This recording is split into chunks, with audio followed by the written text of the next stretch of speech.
Hello, my name is Angela. I just had my life turned upside down entirely in the last few months. It took one of the biggest tragedies of my life for me to finally be able to live a nice life now. I didn't think that this story would be interesting, but my friend Rosa insisted that I post it, so here I go. Let me begin by telling you a little about myself. I'm 17 years old and my family consists of my mom, Sheila, and my stepdad, Nicholas. My mom married Nicholas when I was 9 years old, and he has been a father figure in my life ever since. Before that, my mom was a single mother. You see, my mother had been somewhat of a problem child in her family. She was a big baby, essentially, and her family absolutely enabled this behavior for her entire life. That was until she turned 18. They asked her to move out multiple times, but she refused, so they let her stay on the condition that she start paying rent, something she never did because she could never hold a job down. On top of that, Mom also dropped out of college midway. This apparently infuriated my grandparents, but they still let her stay with them because she was their daughter. The final straw for them was when my mom got pregnant by some man she didn't even know.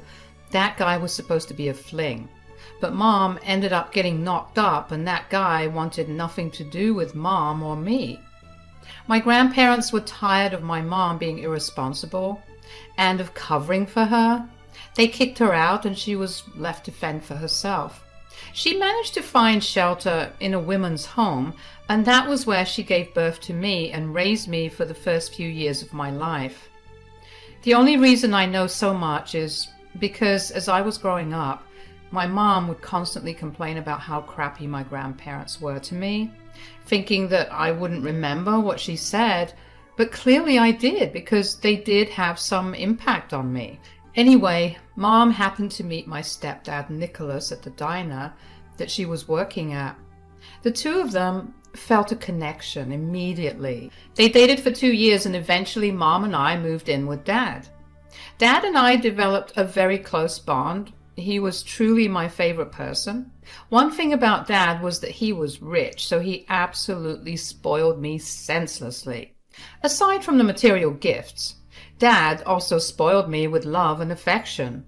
He made sure that I enjoyed my childhood to the fullest and that I knew that I was loved, something that my mom didn't really care to do. When I was 15, Dad was diagnosed with pancreatic cancer. The doctors discovered it just in time to start treatments, so Dad spent a good portion of the next 2 years getting chemotherapy and radiation, but his cancer only got worse. My entire world was crumbling in front of me, and every time I tried to find solace in Mom, she would scoff at me and leave me alone. I always thought that it was my mom's way of coping with her grief, but I know better now. Anyways, eventually, we were told that Dad had less than 2 weeks to live. I practically stayed at the hospital with him. Mom was barely around. I didn't bat an eye at that, though. Whenever Dad was awake, he'd tell me that he loved me. Finally, one day, when Mom was in the room with us, Dad told her that he loved her too, after telling me the same, before passing away. I was beyond devastated. I was an absolute mess. I couldn't breathe. I didn't let anyone in for the next few days because I wanted to be alone. We had a quiet funeral for Dad because he asked not to have anyone else there. I spent the next 3 days after his funeral holed up in my room. When I finally walked out of my room, I was greeted by the sight of balloons and streamers in the living room and my mom decorating the room. "What are you doing?" "What do you think I'm doing?" "Why are there balloons and streamers everywhere? Are you throwing a party?" "Duh. Today is a happy day." "What are you talking about? Are you seriously throwing a party just 3 days after Dad died?" "Oh, please, he wasn't your real dad. You don't have to be so sentimental about it." "What are you talking about? Of course he was my real dad. He was the only father figure I had in my life." "Oh, save me the sob story." It's not a sob story. Are you really not sad that Dad passed away? God, no. I only married him because I needed the money. You can't be serious. I am. I mean, you would have seen how I absolutely didn't love him if you just stopped idolizing the man. But he loved you. Ugh, he was so boring. The only interesting thing about him was his money, and now it's all mine. You are a cruel, cruel woman. No, I am not the one that's cruel. Your stupid stepdad was the cruel one. Do you even know how many times I wanted to send you off to some school on another continent altogether? What? Yeah, the only reason I even kept you here with me is because Nicholas threatened to divorce me. And if he divorced me, then all the years I spent trying to get him and his money would have gone to waste. Why did you want to send me away? What did I ever do to you? What did you do to me? I'll tell you what you did. You ruined my life. I have no family because I had to give birth to you. I had to struggle on the streets because I had an extra mouth to feed. How is that my fault? I don't care. But this party is happening for two reasons. The first is that your father finally passed away and left me with all the money. And the second is that you're leaving this house. Excuse me? What are you talking about? I'm not going anywhere. Oh, yes, you are. I'm giving you 3 hours to get your things packed and to move out. My friends will be arriving by then. Get a move already. I tried to say something more, but my brain wouldn't cooperate with my mouth. I ended up just numbly going back to my room. I sat at the edge of my bed for a while and just stared at the wall because I didn't know if my mom was being serious about kicking me out or not. She was. She walked by my room and saw me sitting on my bed and told me that I was wasting my time packing. After she left, I finally broke down. I didn't know what to do or where to go. I was beginning to panic, so I called my best friend, Rosa. Hey, Angie, what's up? I need your help. Whoa, what's going on? Is everything all right? No, I need you to come over and help me pack my things up. Pack your things up? What are you talking about? You know how I told you that I needed some space the past few days? Yeah. Well, my dad passed away. Oh my God, I'm so sorry for your loss. Are you holding up all right? Not really. I'm a mess. But I have to get out of here. You have to? What do you mean? Shouldn't you be there with your mom? That's the thing. Mom's throwing a party for all her girlfriends. A party? Why in the world is your mom throwing a party just a few days ago? Yeah, that's what I asked her, and she told me that she had only been with Dad for his money. She also apparently wanted me to get out of her life as well, but couldn't do that because Dad stopped her from doing it. My God! I mean no offense, but your mom is a horrible person. I see why you want to leave. That's the thing. I don't want to leave. My mom asked me to leave in the next 3 hours. What? How could your mom ask you to leave the house that is yours? I don't know. I don't even want to know what will happen if I stay here. Angie, I don't want you to stay there either. I'm coming over and we're packing your things together. Thank you. I just need to figure out where I'm going to go from here. You're coming to my place, silly. My mom loves you. You know that. She'd be more than ready to shelter and feed you. I don't want to impose. I'm going to cut you off right there. You'll never impose on us. Let's figure out the details after you come here, okay? I'll be there in 15. Thank you so much, Rosa. Of course. What are friends for? Rosa came over in 15 minutes, as she had told me. My mom had gone out of the house to do God knows what, which was a good thing because Mom really did not like Rosa. I'm not sure how she would have reacted if she saw Rosa at home, so I was glad she wasn't there. Rosa and I didn't talk much. She quietly helped me pack all my things, something that I was grateful for because I really wasn't in the mood to talk. I felt raw and numb on the inside. My head was swimming with all kinds of thoughts, and my heart was a mess of emotions.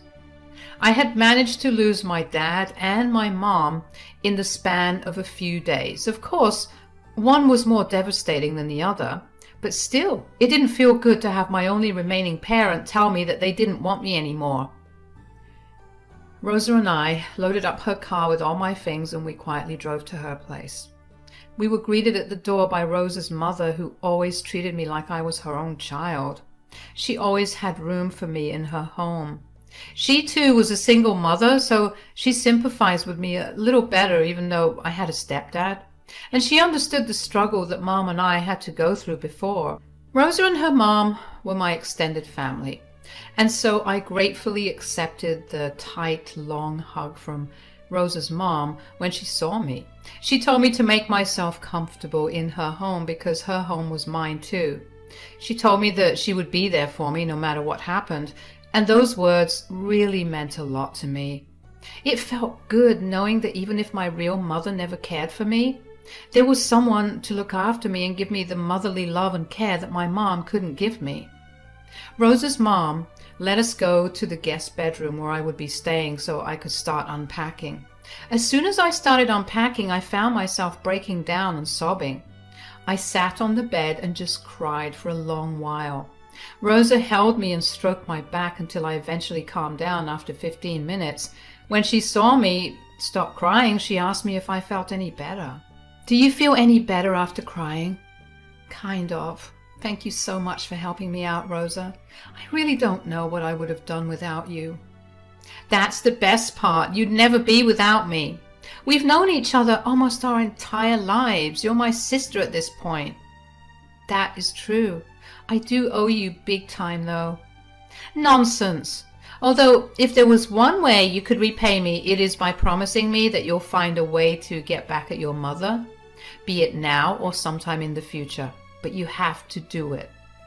"Oh, I promise you that I will do that.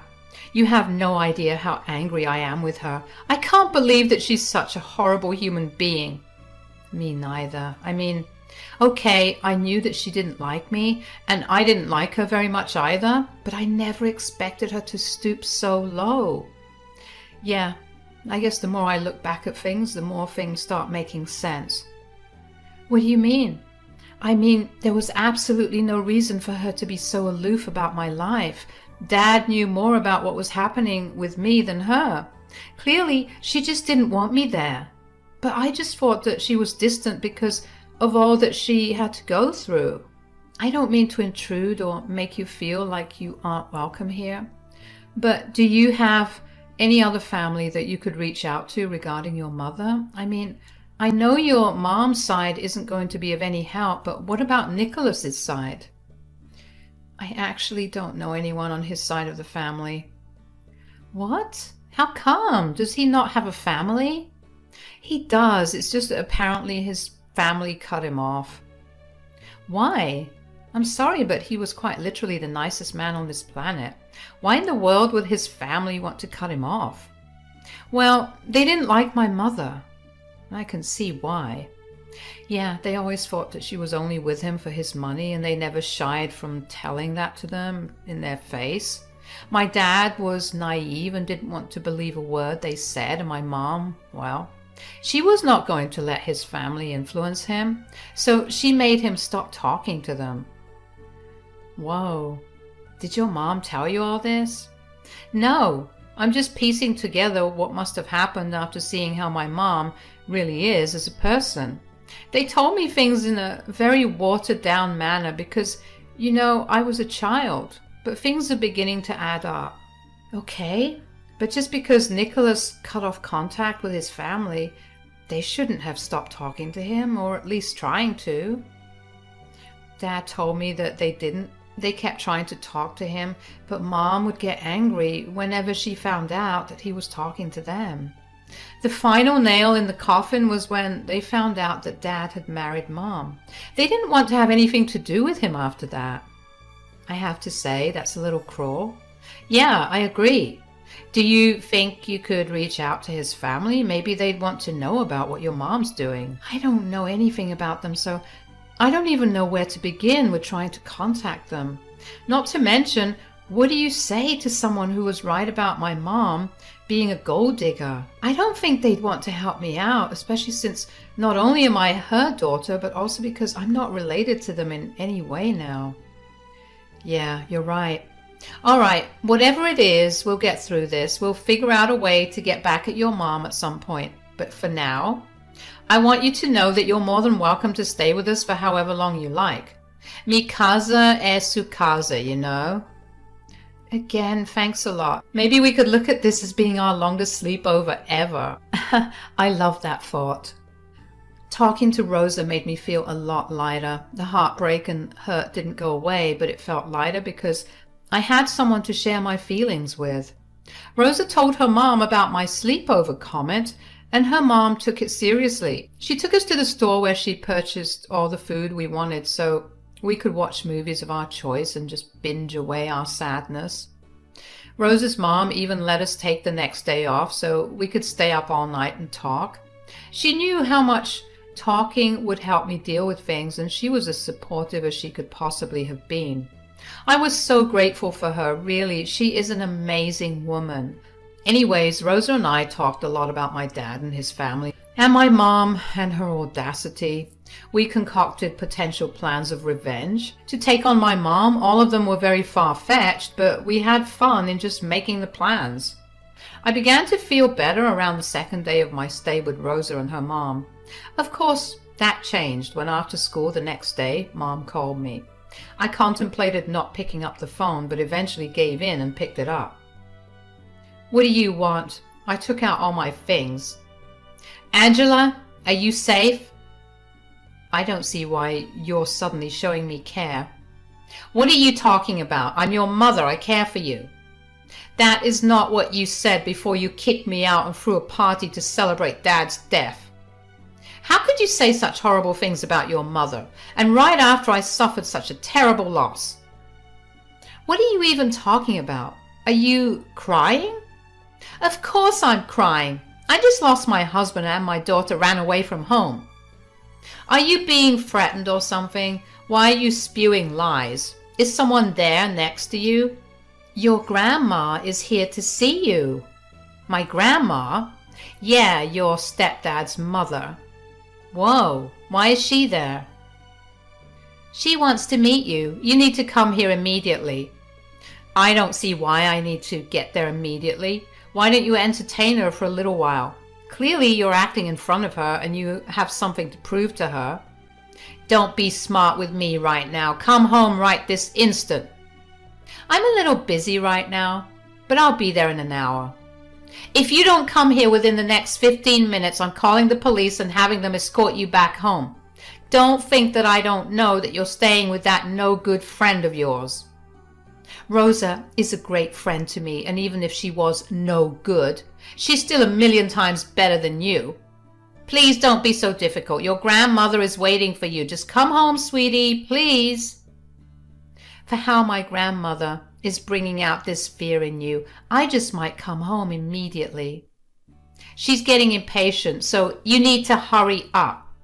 Fine, I'll be there soon. I was beyond curious about what Dad's mom was like. She must have some sort of influence or intimidation at the very least, because that was the nicest that my mom had ever been to me.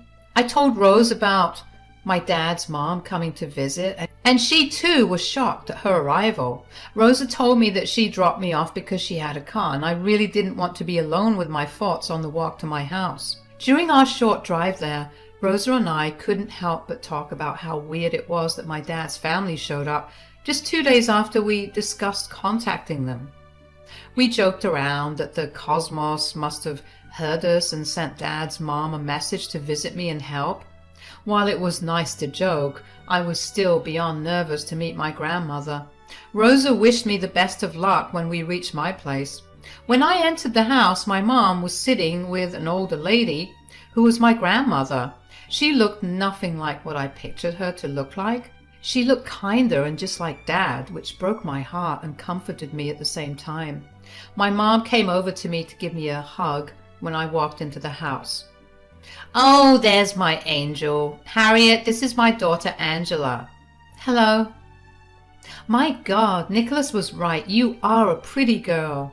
Oh, thanks. Although Dad did love to flatter me when I was growing up, even when I looked like I was dragged through a field while I was sick, he'd tell me that I was a pretty girl. Well, she can thank her mother for those looks. I say that the gratefulness she has for you should only go as far as that. Oh, okay, but what do you mean? What I mean is, I know all about what you've been doing, Sheila. What are you talking about? Before I tell you about that, I do want to extend my condolences to you. Angela, I'm sorry that I never got to meet you before, but I know that you were very loved by my son. I'm sorry it took me so long to come here and meet you, but I had some things to take care of. You have nothing to be sorry for. I mean, you must have been an amazing mother because Dad always spoke so nicely of you and always told me that you were an inspiration to him. I know that you've been hurting as well, so there's no need to apologize. You know, I wish more than anything that I hadn't cut off contact with my son for so long. I'm just grateful that he came to his senses towards the end of his life and reached out to his family. What do you mean?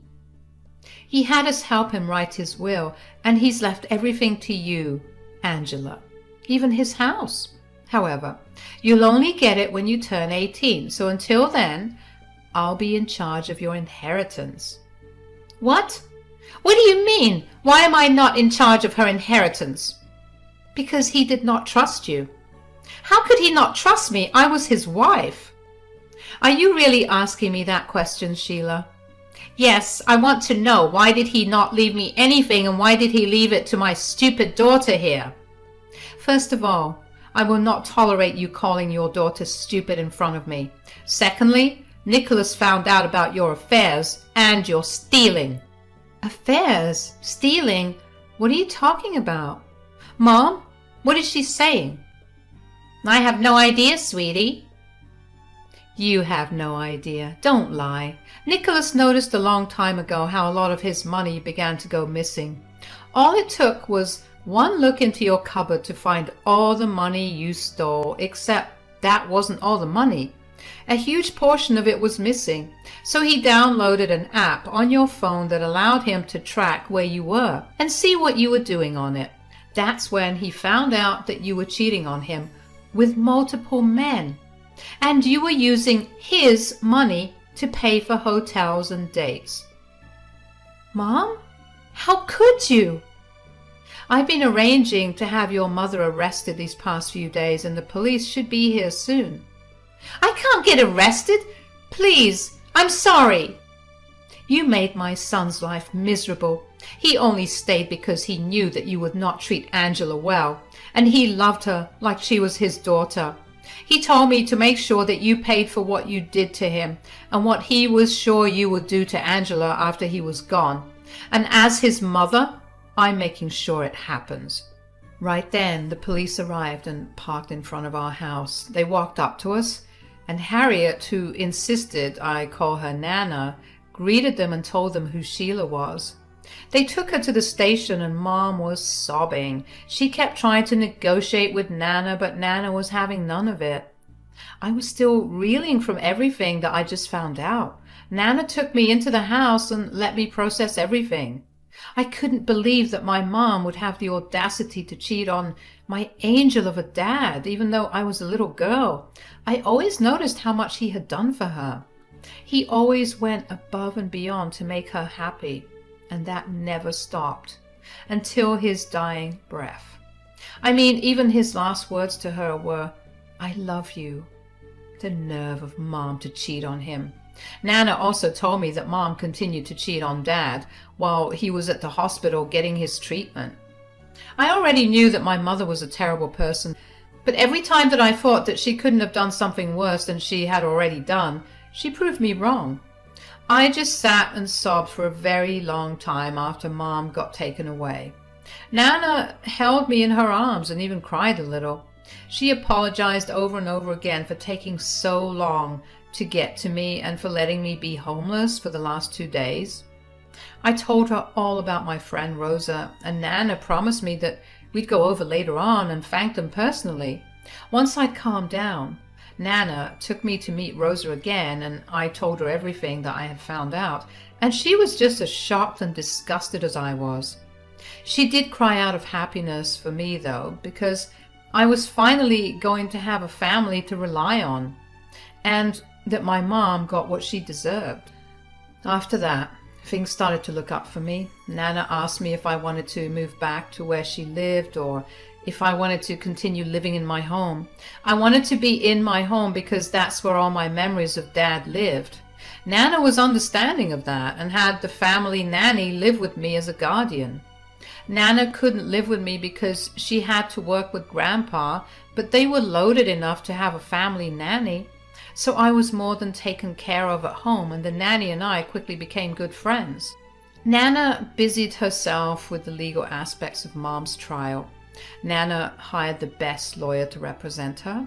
Dad had apparently compiled all the evidence of Mom's affair and theft and sent them to Nana immediately. The trial wasn't very long because of the huge amounts of evidence against Mom. In the end, Mom was found guilty of theft and was ordered to repay everything that she had stolen, along with a fine, and she was sentenced to 2 months in jail. According to Nana, Mom was a mess during the entire trial. At the end of it, after she got her sentence, she broke down in sobs and kept yelling profanities at Nana and at my dad for ruining her life. That only made my blood boil more, and I was beyond happy that Mom was finally facing the consequences of her actions. I did want to know more about Dad after that, though, and Nana was more than ready to answer any and all questions I had. Of course, the first question I asked her was why she did not talk to Dad for so long. Nana pretty much confirmed what I had thought had happened. My mom was the one who got Dad to stop talking to them, and they tried for months to get him to come to his senses. Eventually, they cut him off because they'd hoped that by cutting off his wealth, Mom would leave him. But Dad had already made enough success for himself, so he was rich on his own. Dad only got back in contact with Nana and Grandpa when he got diagnosed with cancer. They apparently never rehashed the past initially and only did it when Dad began to get suspicious of Mom. He confided in them and they helped him catch her. He learned to be as discreet as possible, and his only concern was me during the entire time. He wanted to make sure that I wouldn't suffer for my mom's actions. Nana and Grandpa learned a lot about me then and wanted to meet me, but Dad didn't want that to happen in case Mom caught wind of Dad's plan. I will admit I cried a lot when Nana told me everything. It felt great to know just how much Dad loved me. And now my only mission is to live a life that he would be proud of. I may have lost my mom and dad, but I still gained a new family, and I couldn't be more grateful.